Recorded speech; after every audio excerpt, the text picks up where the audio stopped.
शुभ्रांशुवक्त्रं तडिदालिलोचनं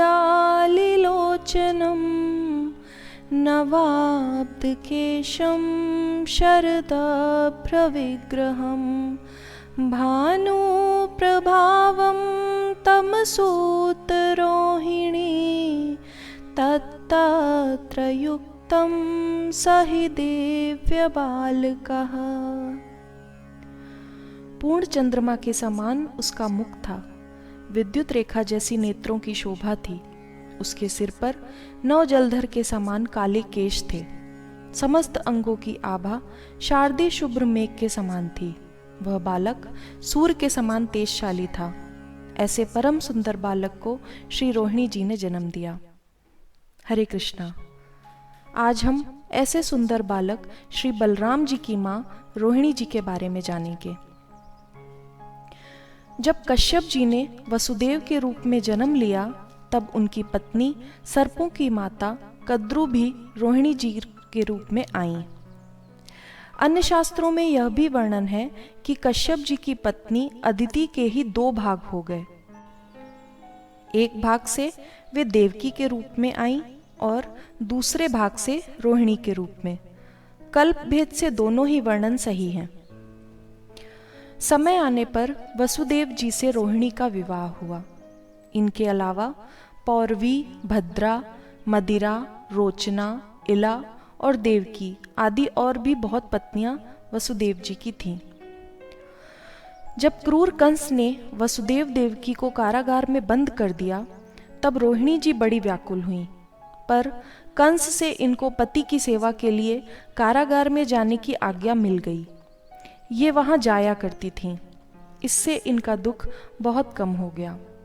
वहीं जब देवकी जी में 7वें गर्भ का प्रकाश हुआ, तब इनमें भी साथ ही साथ गर्भ के लक्षण दिखाई दिए। वसुदेव जी को चिंता हुई कि जैसे यह कंस देवकी के पुत्रों को मार रहा है, वैसे ही रोहिणी के पुत्रों को भी कहीं शंकावश यह मार न दे। इस भय से उन्होंने रोहिणी जी को अपने भाई नंद के यहाँ गुप्त भाव से भेज दिया। जब रोहिणी जी नंद भवन आईं, तब उनके 3 मास का गर्भ था। गोकुल आने के बाद 4 महीने के बाद योग माया ने इनके गर्भ को तो अंतर्ध्यान कर दिया तथा देवकी जी के 7वें गर्भ को वहां से आकर्षित करके रोहिणी जी के गर्भ में स्थापित कर दिया। इस प्रकार बलराम जी की मां बनने का परम सौभाग्य रोहिणी जी को प्राप्त हुआ। योग माया द्वारा गर्भ स्थापना के 7 महीने के बाद सब मिलाकर 14 माह गर्भ धारण की लीला हो जाने पर रोहिणी जी ने श्रावण की पूर्णिमा के दिन श्री कृष्ण जन्म से 8 दिन पहले बलराम जी को प्रकट किया। अनंत रूप बलराम रोहिणी जी के गर्भ से अवतरित हुए। जिस दिन से रोहिणी नंद भवन आई थीं, उसी दिन से यशोदा और रोहिणी में इतना प्रेम हो गया कि मानो दोनों 2 देह और 1 प्राण हो। रोहिणी को पाकर यशोदा के आनंद की सीमा नहीं रही। उनके आनंद का एक यह भी कारण था कि रोहिणी अपने पतिव्रत धर्म के लिए विख्यात थीं। इसलिए यशोदा सोचने लगी कि जब ऐसी सती के चरण मेरे घर में आ गए हैं, तब मेरी गोद भी अवश्य ही भर जाएगी। और हुआ भी ऐसा ही।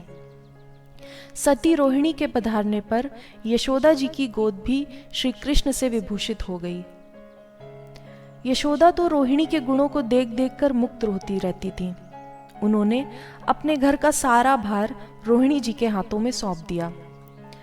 यशोदा के घर की मालकिन तो रोहिणी जी बन गई थीं। जब रोहिणी जी को पुत्र हुआ, तब नंद भवन में सब जगह आनंद छा गया।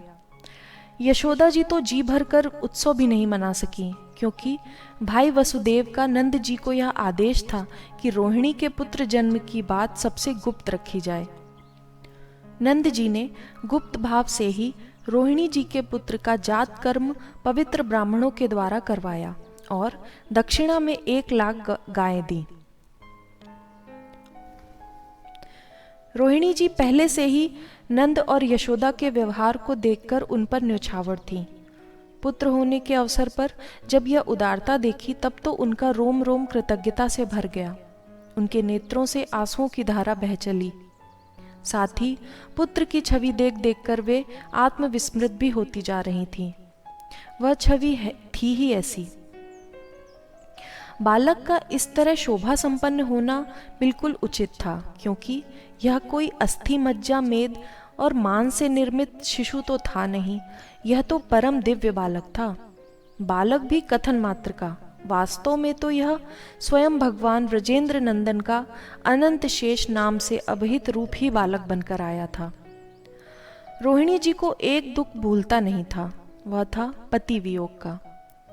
पुत्र को देखकर वह दुख भार बहुत कुछ कम हो गया। फिर भी रह रहकर भीतर ही भीतर रोहिणी जी पति के लिए व्याकुल हो जाती थीं। किंतु जिस दिन से यशोदानंदन का जन्म हुआ, जिस क्षण से रोहिणी जी ने उन्हें देखा, बस उसी क्षण से रोहिणी जी मानो बदल गईं। उनके हृदय की सारी वेदना, सारी जलन यशोदानंदन के मुख चंद्र ने हर ली। उनके प्राण शीतल हो गए। नंद भवन में आज पहली बार रोहिणी को गोपियों ने वस्त्र और आभूषणों से सुसज्जित देखा।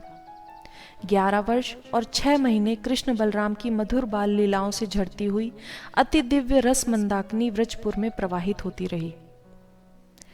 वे हमेशा इनकी लीलाओं को देखते हुई धन्य होती रहीं।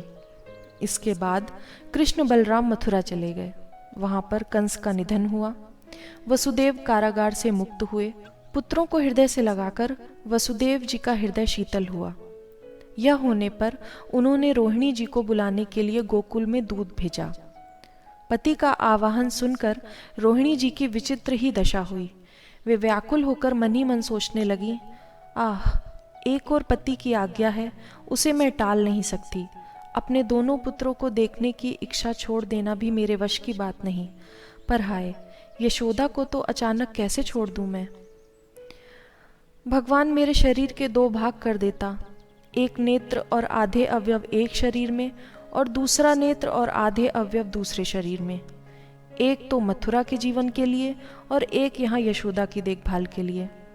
इस उद्देश्य को लेकर यदि देवता मेरे अंगों को बांट दे तो ही मैं इस विपत्ति को पार कर पाऊंगी, अन्यथा और कोई उपाय नहीं है। रोहिणी जी को इतना व्याकुल देखकर यशोदा जी ने रोकर समझाया, बहन, तेरे प्राण और मेरे प्राण तो एक ही हैं। इसका प्रत्यक्ष प्रमाण यह है कि हम दोनों ने क्षण भर के लिए भी कृष्ण बलराम में भेद नहीं किया। तो बहन, मेरी बात मान, मैं मंदभागिनी तो जा नहीं सकती, तू ही चली जा। कृष्ण बलराम को देखकर तेरे प्राण शीतल हो जाएंगे और पुत्रों को देखकर यदि तेरे प्राण रह गए तो मैं भी जी जाऊंगी, क्योंकि तेरे मेरे प्राण तो एक ही हैं। इसके सिवा मेरे प्राण बचाने का और कोई दूसरा उपाय नहीं है। वास्तव में रोहिणी जी यही सोचकर मथुरा चली गईं। मथुरा से जब वसुदेव जी को लेकर श्री कृष्ण द्वारिका चले गए, तब रोहिणी जी भी द्वारिका चली गईं। उनके मन में यह खुशी तो थी कि वे हमेशा कृष्ण बलराम की लीलाएं देखेंगी, सुनेंगी, पर जब यशोदा का स्मरण होता तब प्राणों में टीस होने लगती। वे फुफकार मारकर रोने लगती। कुरुक्षेत्र में रोहिणी जी का यशोदा से फिर मिलन हुआ। यशोदा को गले से लगाकर उनके अनंत गुणों को सबसे कह कहकर न जाने वे कितनी देर तक रोती रहीं। एक बार रोहिणी जी गोकुल पधारी थीं। दंत्रवक्र का नाश करके जब श्री कृष्ण गोकुल गए, तब उन्होंने बलराम के साथ रोहिणी मैया को बुलाया। रोहिणी जी अपने पुत्र बलराम के साथ आईं, और जब यशोदा और नंद अंतर्ध्यान होने लगे, तब ये भी नित्य लीला की रोहिणी में मिल गईं। अवश्य ही जनसाधारण की नज़रों में रोहिणी जी गोकुल से लौट आई थीं और श्री कृष्ण की शेष लीला में योगदान करती रहीं। जब यदुकुल का ध्वंस हुआ और दारुक इस समाचार को लेकर द्वारिका लौटे, तब वसुदेव और देवकी के साथ रोहिणी जी चित्कार करती हुई वहां गईं। वहां पर यदुवंशुओं के मृत शरीर पड़े हुए थे। जब वहां पर इन्होंने कृष्ण बलराम को नहीं देखा तो वे मूर्छित होकर गिर पड़ीं। रोहिणी जी की यह मूर्छा फिर कभी नहीं टूटी। रोहिणी जी के साथ ही वसुदेव देवकी की भी यही दशा हुई। देवकी रोहिणी चैव वसुदेवस्तथा सुतौ कृष्ण रामाव पश्यन्त शोकार्ता विजुह स्मृतिम। हरे कृष्णा कृष्ण कृष्ण हरे हरे, हरे राम